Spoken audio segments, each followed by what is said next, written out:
Hi, everyone, and welcome to our latest webinar on inclusive usability testing. Hopefully everyone's having a nice Thursday. Thank you for taking the time out of your lunch breaks as well to attend this session. It's a topic I'm really interested in, so really excited to have our lead user experience consultant, Ben Gilmore, to be presenting on this topic. The presentation is going to go for around 40 minutes. And we'll have some time for some questions at the end. And we did receive some questions prior to the session as well. Feel free to add comments in the chat as we go along in Zoom. The session will also support live captions. So to turn them on, you need to click on the button called, bear with me 1 second. It's been updated, live transcript at the bottom of Zoom. The session is also going to be recorded and will be uploaded to our YouTube channel at a later date. So welcome, Ben, and feel free to start sharing your screen. Hi. Cool. Let me see.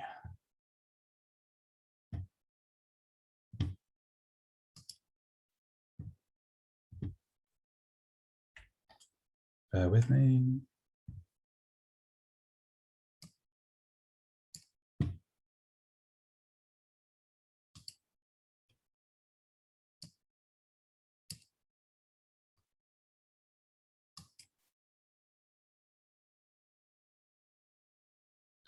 Cool.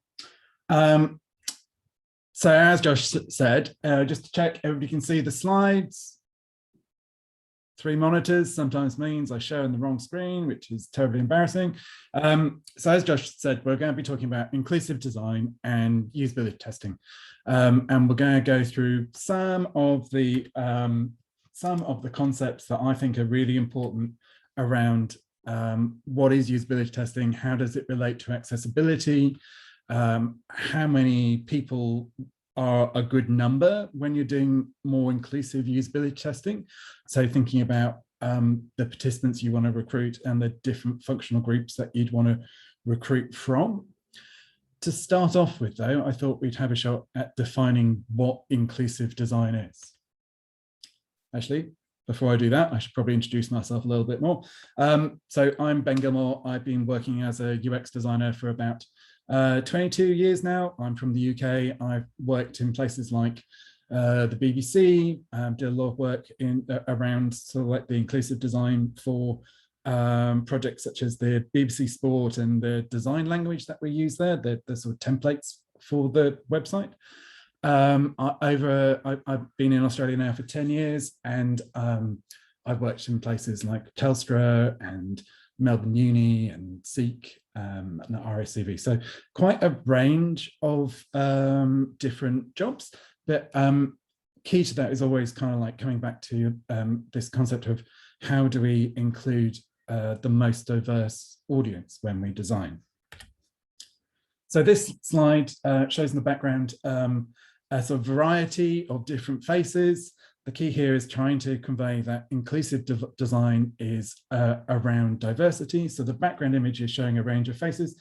The one nice definition that I like is from the research center at OCAD University in Toronto, which defines inclusive design as considering the full range of human diversity with respect to ability, language, culture, gender, age, and other forms of human difference. So really inclusive design is about trying to reach the largest audience possible. And key to that for me, a cornerstone, is really around designing for people with disabilities. So it's often overlooked that there's quite a large population of people with disabilities and a diverse population of people with disabilities.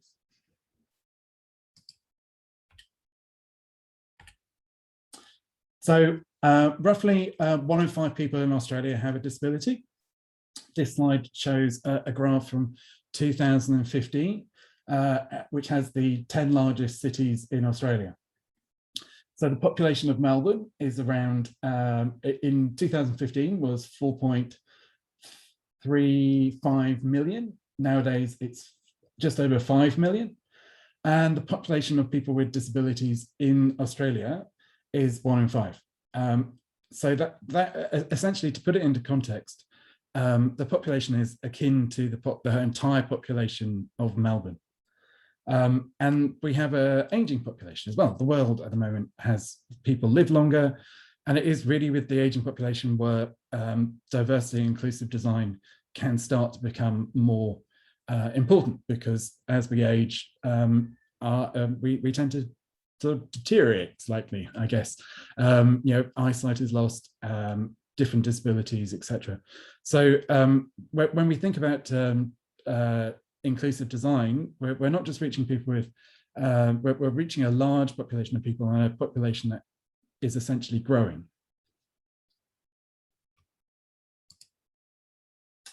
An image missing there, sorry. There's other, beyond just the sort of ethical nature of trying to design for everybody and not exclude anybody from our designs, services, products, etc. It is law as well. So there is the Disability Discrimination Act. If a person with a disability cannot use a product or service, then they can lodge a complaint through the Human Rights Commission. And there's actually two standout cases here, one of which has disappeared from my slide for some unknown reason. But Coles had a dispute. There was a case raised against Coles for being able to engage with their online shopping, and the Commonwealth Bank settled a discrimination act against their touchpad devices. So when we think about inclusive design, I personally think the ethical point of view is totally important. I strongly believe that there shouldn't be any discrimination in what we do when we design, but there is a legal implication of this as well. Oh, for some reason, that image came back.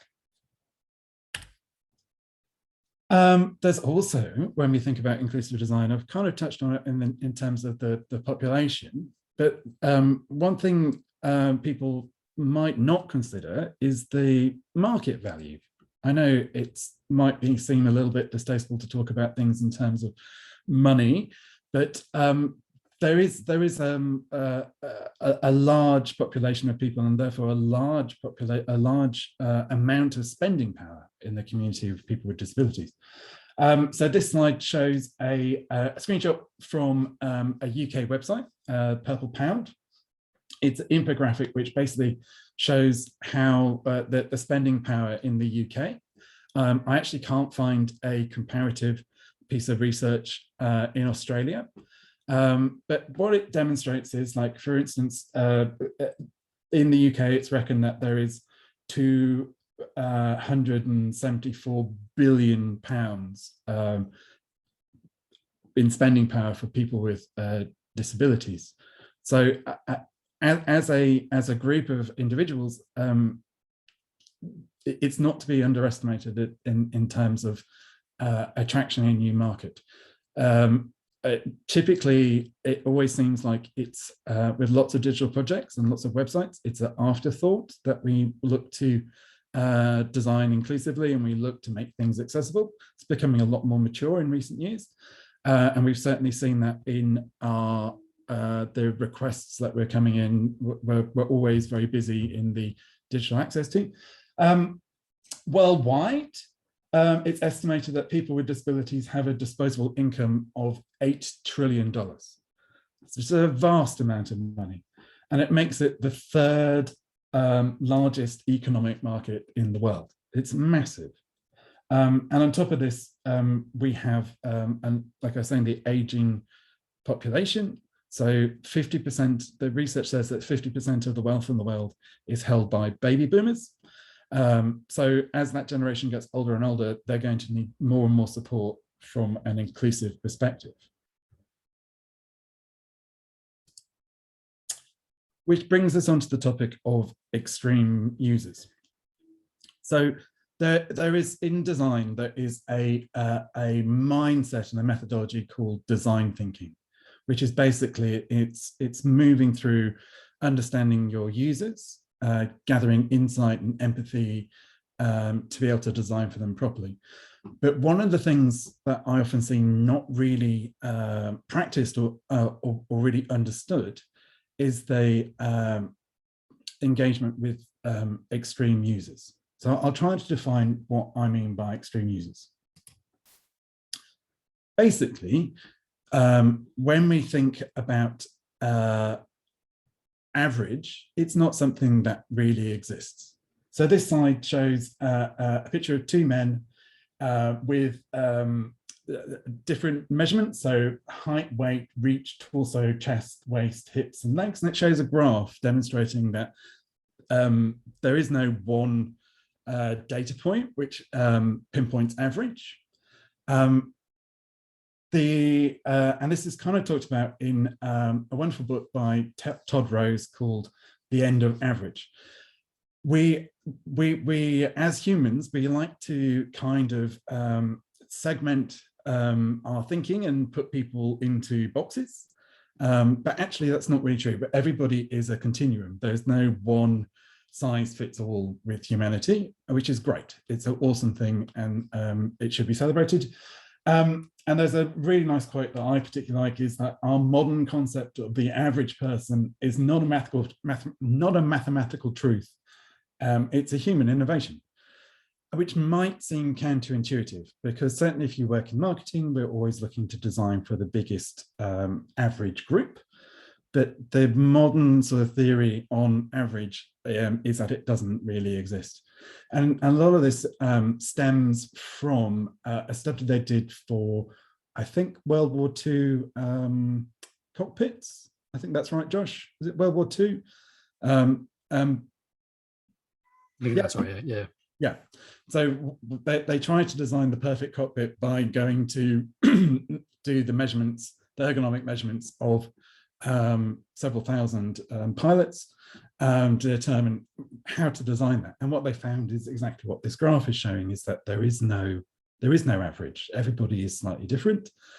So by trying to design for the average, we ultimately oversimplify the complexity of our challenge when we design.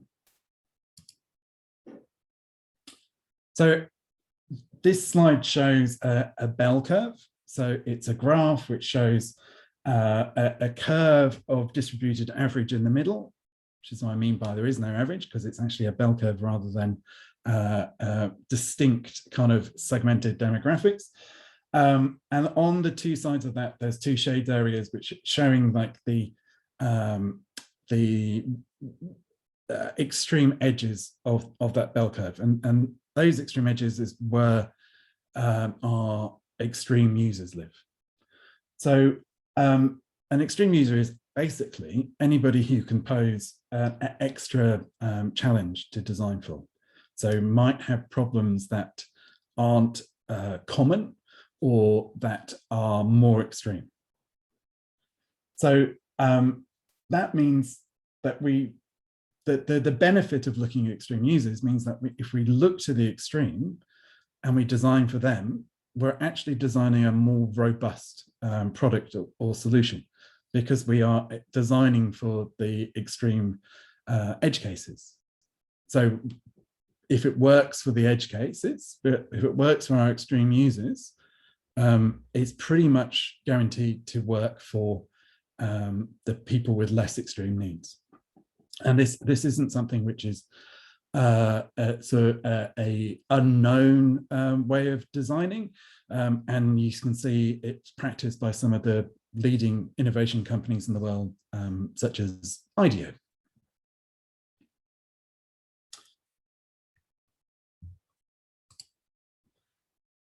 The benefit of this is also what we would call the curb cut effect.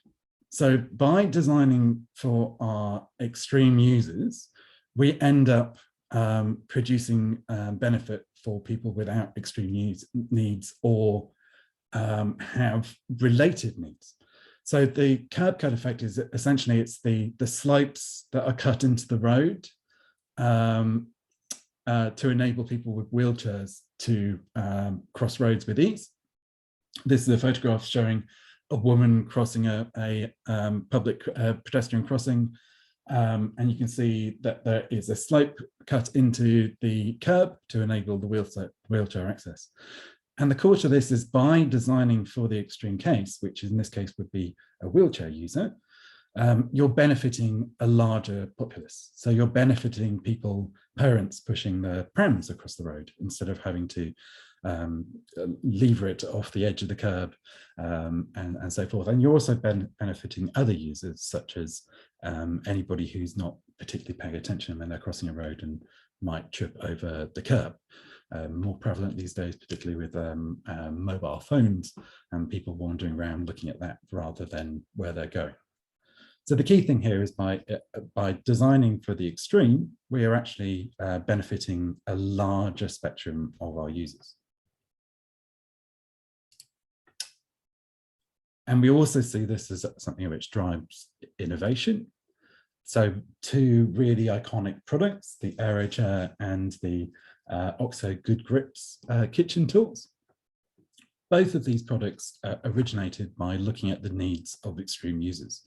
So the AeroChair was actually designed to, it was originally from a design called the ServaChair, and the ServaChair was designed for people with who are in convalescence or who needed particular support for bad back. So it was looking at an older audience rather than what we see now as the AeroChair as an office chair, super sort of like a coveted design icon.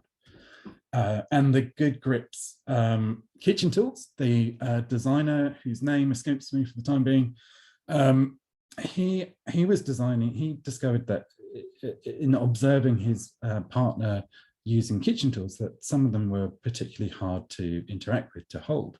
So he started to design tools, kitchen tools, which could be used more efficiently with someone with arthritis, because his partner had that disability.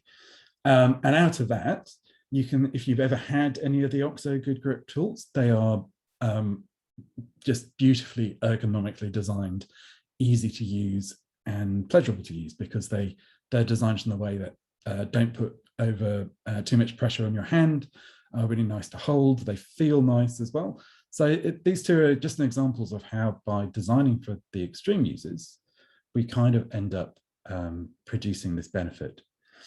So, and the slide here shows a photograph of the AeroChair and a photograph of the Good Grips measuring jug, which is one of my favorites. It has a cutaway halfway through, sloping through, which allows you to see the level of the liquid in the jug by looking down rather than having to look on the side.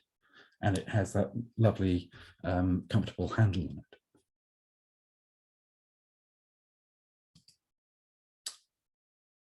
So I would imagine that most people, I would hope most people in the room have come across the accessibility and understand what we mean by accessibility.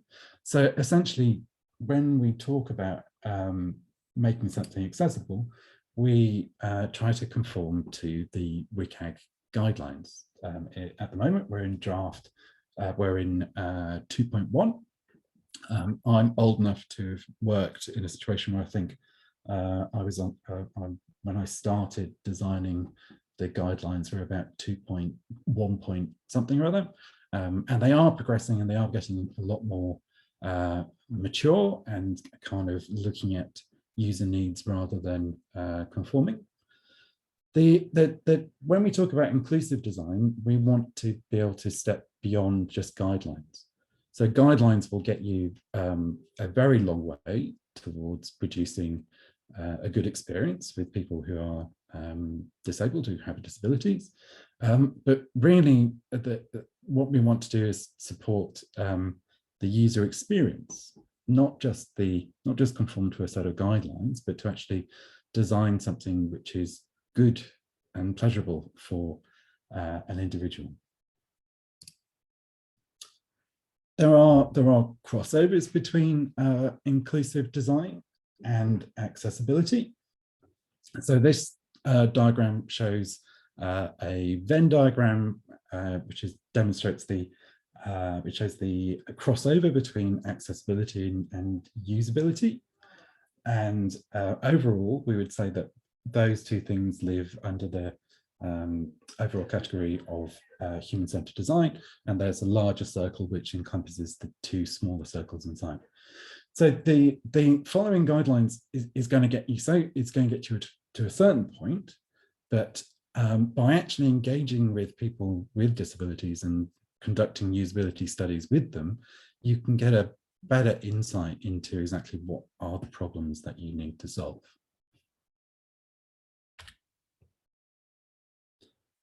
So inclusive design is a verb. It's the process of designing. It accommodates and certainly relates to accessibility. But essentially, something that is usable and is accessible is the product of inclusive design. So inclusive design is a process, it's an activity, it's not necessarily just the end result. This is something I think is often overlooked in general design processes. People talk about design as the noun, it's the thing at the end. Design is both a noun and a verb. It's the actions we go through and the understanding of the needs of our users, which informs how we make design decisions.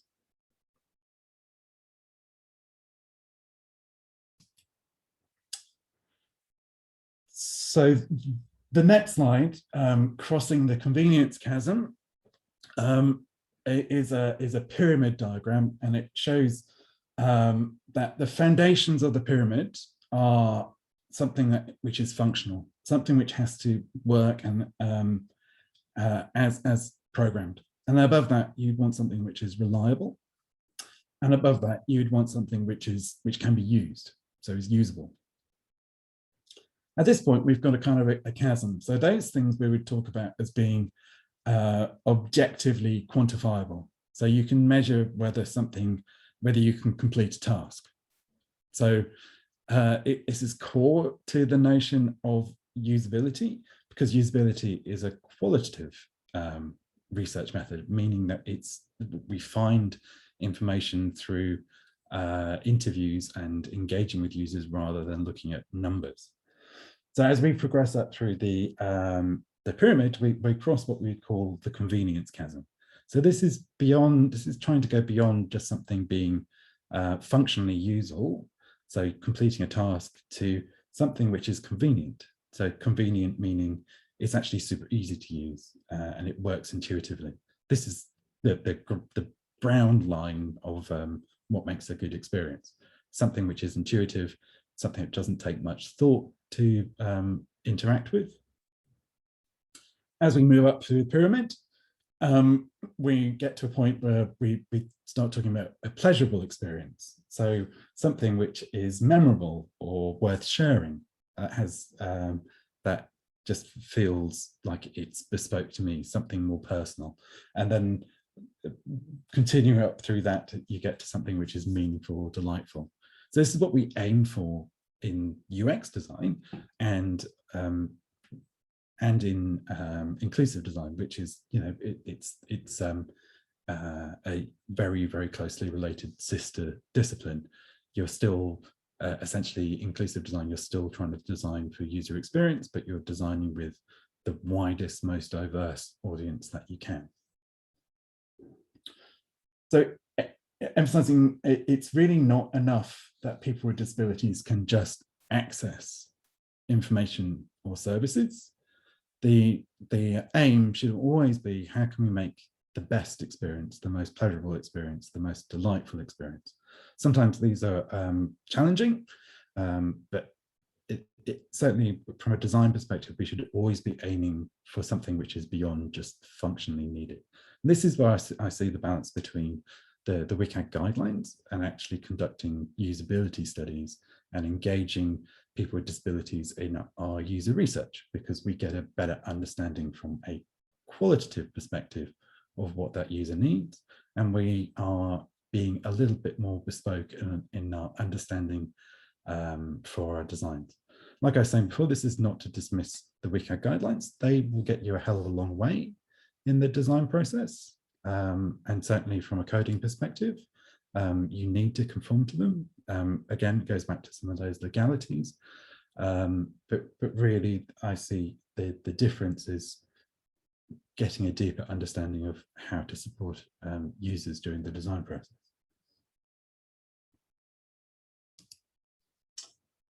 And there are things within the WCAG guidelines which won't be picked up through the conforming to the WCAG guidelines. A lot of the WCAG guidelines are very related to people with whose vision loss is more extreme, but and people may be using screen readers,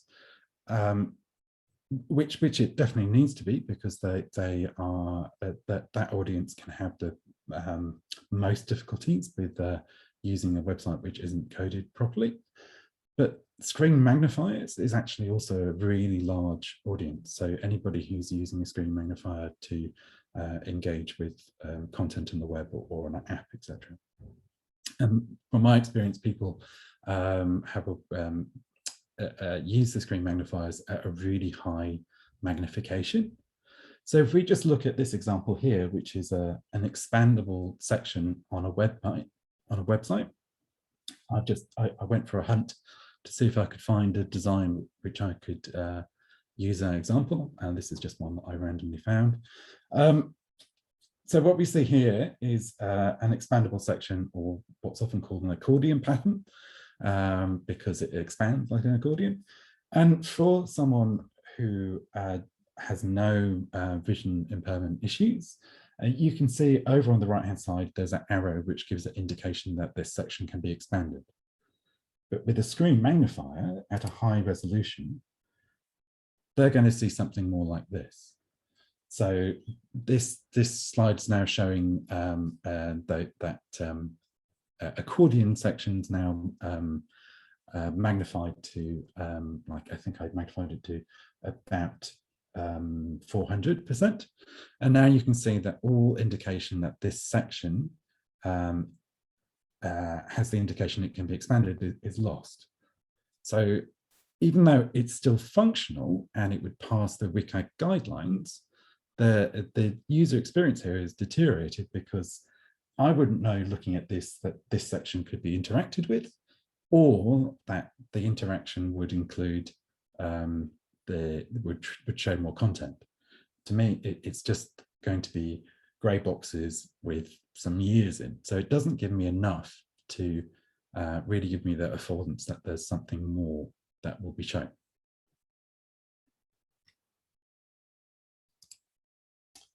Another example is thinking about people with cognitive or learning disabilities. I'm actually dyslexic myself, and I can tell you from experience that interacting with content which is justified in a certain way, so how the page is laid out, can be super complex. So this slide is showing two examples of the opening line from The Hitchhiker's Guide to the Galaxy, which says, "Far out in the uncharted backwaters of the unfashionable end of the western spiral of the galaxy lies a small unregarded yellow sun." So what I'm showing here is just like one example where the text is justified. So this means that the spaces in between the words and letters are stretched to align it to both the right and the left side of the paragraph. And what this does is it produces pockets of empty space in between the words. So you can see here where the line lies a small unregarded, there's many pockets of dead white space. And for a dyslexic, these are very, very distracting. And one of the effects of my dyslexia is that I tend to see negative shapes coming out of the text when I read something like this.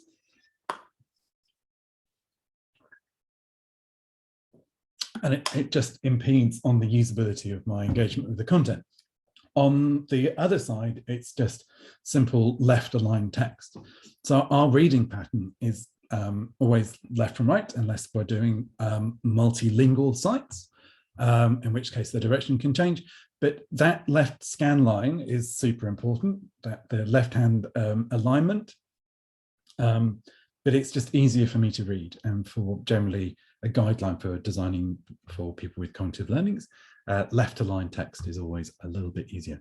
You can think about left aligned for a bunch of things as well. So form elements, for instance, you're actually much better off going the label of the form element, followed by the field, followed by the label for the next form element, and so on down the side.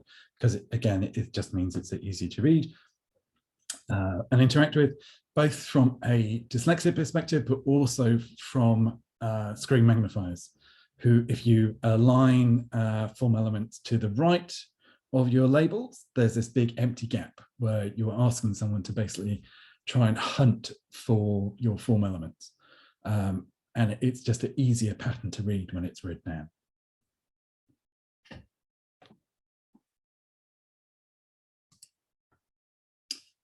And going back to the WCAG guidelines, there is a draft of the 0.3 draft of the WCAG guidelines. And even though this is a proposal and we don't know if it will actually become the standard, but it is changing the concept of like engaging with users. You can see here, it says that in the WCAG 3 guidelines, the guideline 4.1.2 is called holistic tests. Holistic tests, and I'll read out the passage. Holistic text includes assistive technology testing, user-centered design methods, and both user and expert usability testing. Holistic testing applies to the entire declared scope and often uses the declared process as a guide to test selection. Some of this, it's a little bit jargony. Successful results, successful holistic testing are used to reach a silver or gold rating. So there's a number of things changing in the draft, such as currently the standards we adhere to are A, AA, and AAA. It's being proposed that change to bronze, silver, gold. And the only way that you'll be able to get to a silver or gold rating from a conformance perspective is through conducting these holistic tests. Like I was saying, it's not the standard at the moment. And I think regardless of whether it does become the standard or not, the fact that it's acknowledged in the WCAG guide as a proposal just shows that we are heading into a realm where we are more considering just the not just the accessibility, not just the functionality, and that I can access information if I have a disability, but really concentrating on how do we think about the user experience and the usability of the interfaces we produce. So this starts to bring us into the realm of who do we need to recruit for our usability tests. So there are essentially, this slide is just the header, it's functional groups, and we're just going to talk through quickly around what functional groups, the different types of disabilities that there are that we might include in our research. So we have sight, visual acuity, visual field, color perception. We have cognitive and learning, memory-related, problem-solving, attention-related, reading, maths, and visual. We have hearing, which is hearing loss and profound hearing loss. We have motor and physical, which can be dexterity, mobility, or limited or lacking a limb, for instance, limited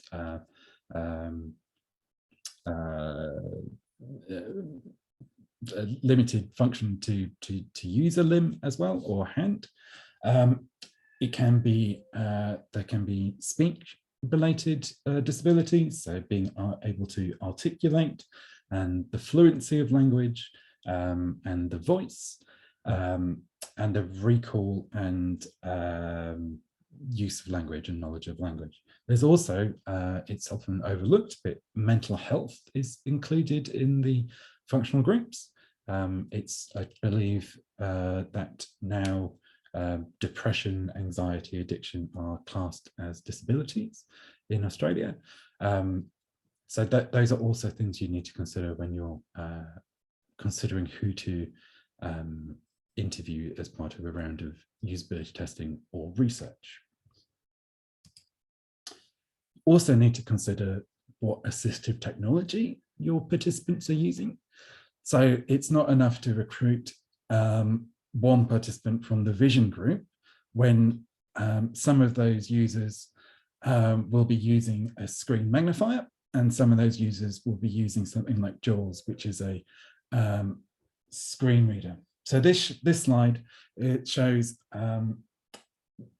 7 different assistive technologies. So we've got screen magnifiers, speech generation devices for people who have speech disabilities, switch controls for people with motor controls. This is essentially allows them to navigate using switches, or some people use keyboards instead. There's different pointing devices we can use beyond the mouse, everything from, there's a beautiful example of I think it's a Apple video, which shows someone using breath as a way of using a pointing device. Screen readers, which is obviously one of the key things that WCAG designs for. Voice to text, so for someone who's dyslexic, Dragon Natural Speak is a software that allows you to dictate and it turns into text for you. And then you can see companies adopting Auslan interpretation, so enabling people who have Auslan as their primary language to get assistance online through a sign language interpreter, rather than relying on video or text, etc. So when you're recruiting, you need to think not just about the functional groups, but you also need to think about what assistive technologies your users are using. So I should be going to the crux of the issue, which is how many people do you need to recruit? How many participants do you need to interview when you're designing inclusively? So this slide is just a brief definition of what I mean by usability testing. Shows a screen and then someone taking notes as a photograph. So usability testing is when an interface or product is evaluated by a sample of people to identify how it can be improved. We give participants tasks to complete, and then we observe them completing their tasks. And then trying to identify where they have particular issues. As I was saying before, it's qualitative research, so you actually don't need a huge number of people for a round of usability testing. It's often referred as user testing as well. I don't refer to that because we're never trying to test the user. We are always trying to stress test our user interfaces. So this slide shows another graph. It's gridded from on the y-axis from 0 to 100, and that's the number of issues found. And then on the x-axis, it's the number of participants, the number of users. And there's a curve that goes through the graph. And as the curve gets higher along the larger along the x-axis at around 5 to 6 participants, you can see that the number of issues being found, which is the y-axis, decreases. So there's a diminishing there's a diminishing return on the number of participants that you interview. So basically, this just means like the obvious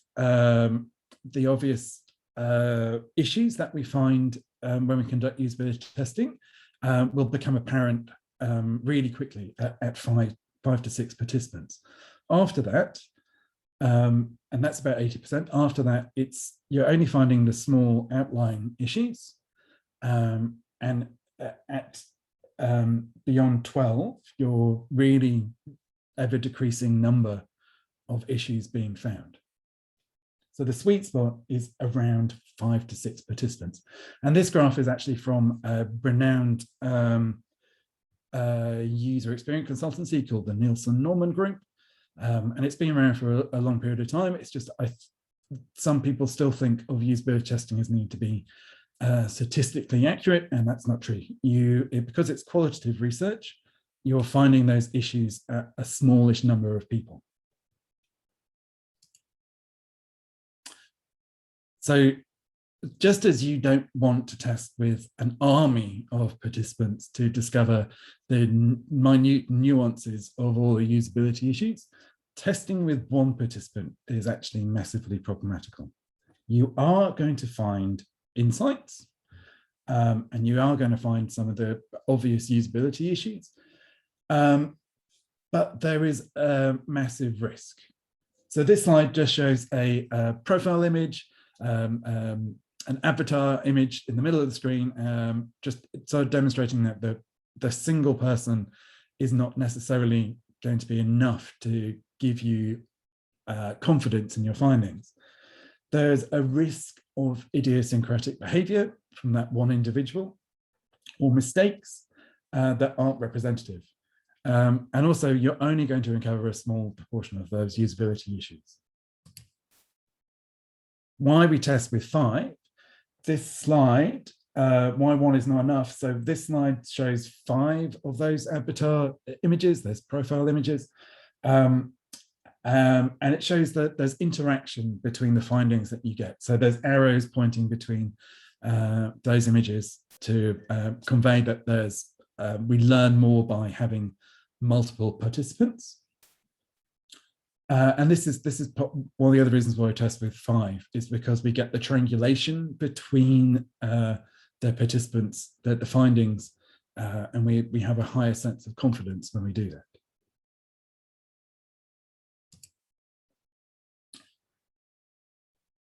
On this slide, it's showing the same diagram, but we have some avatars at the bottom representing 4 people with different disabilities, so blind, low vision, dyslexic, and arthritis.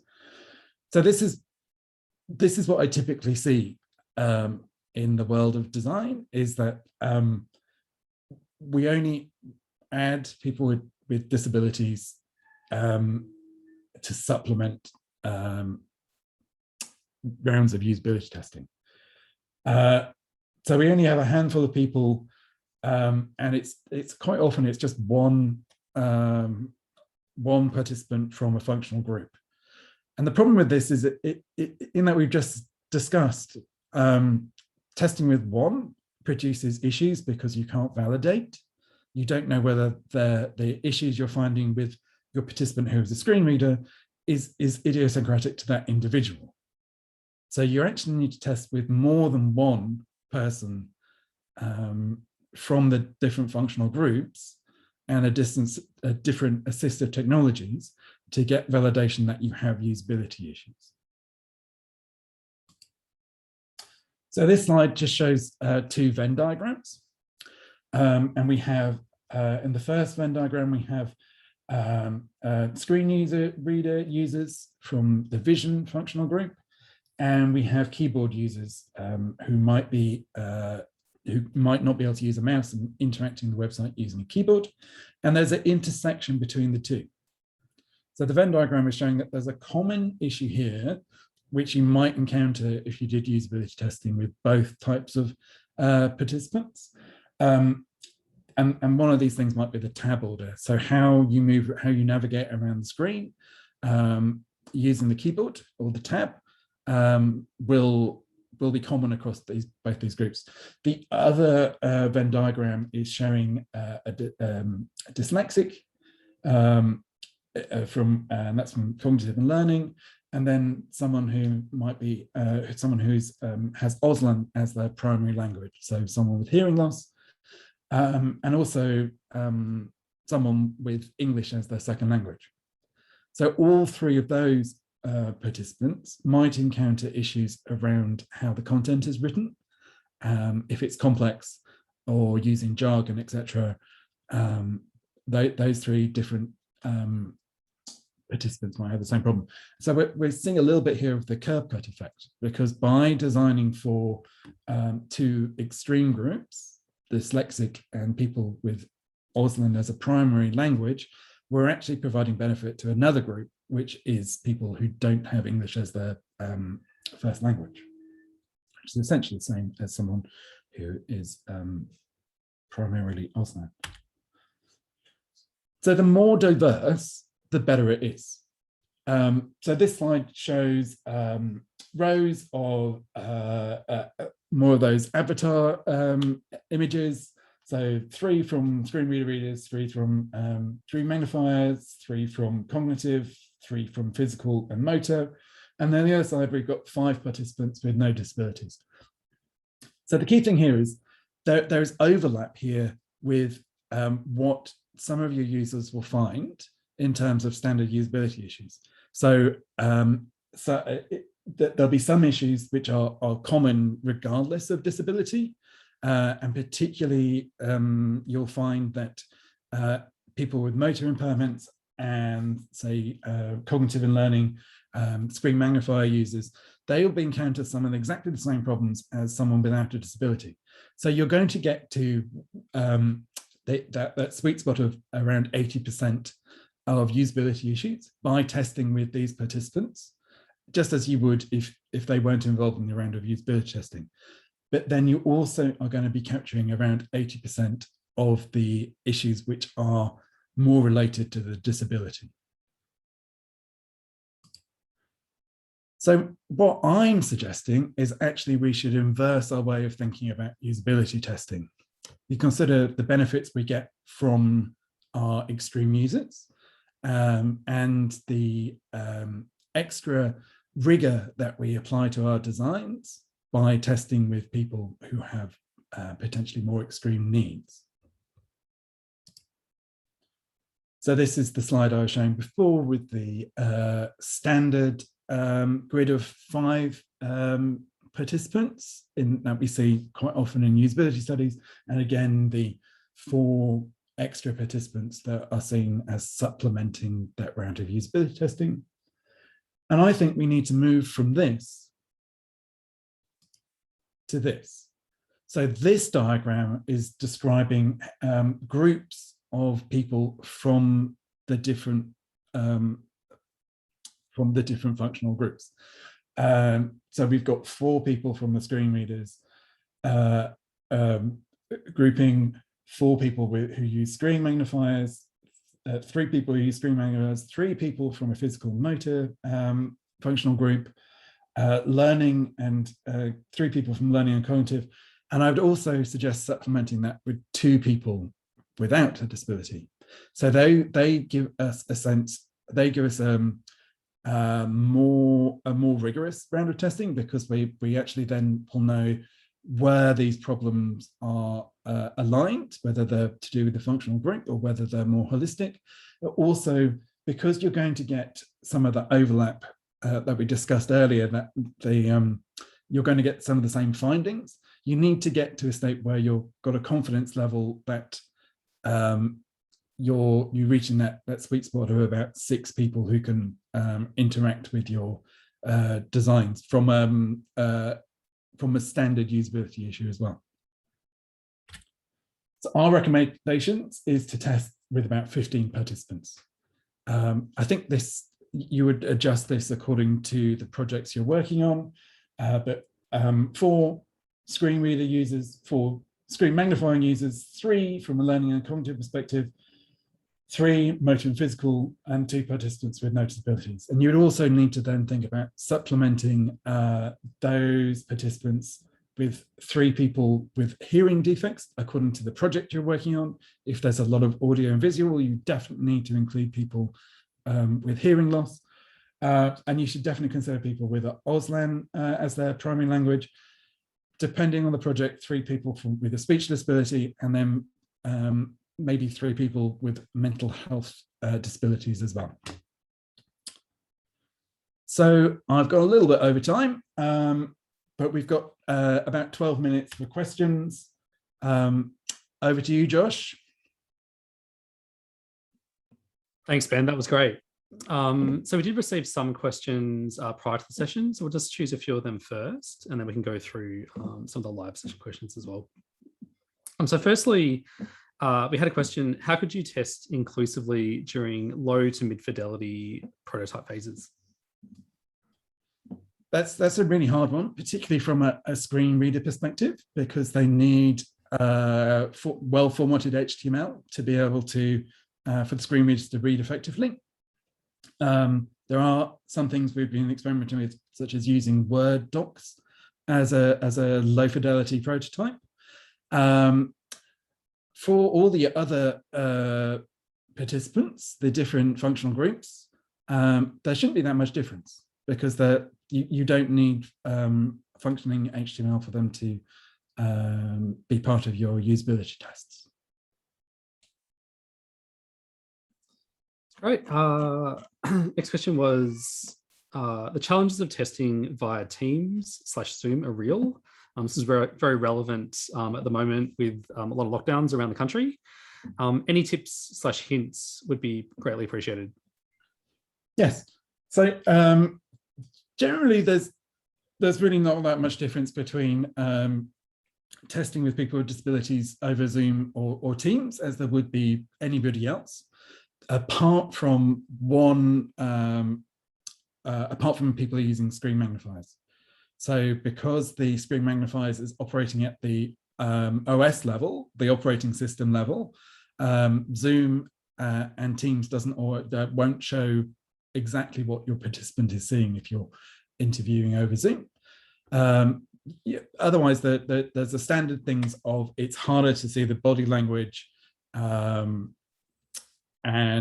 it's harder to build a rapport when you have your participants, but otherwise I'd say it's pretty similar. If you have anything to add to that, Josh? Yeah, I'd say you can do a lot of the testing outside of screen readers, sorry, I shouldn't say that.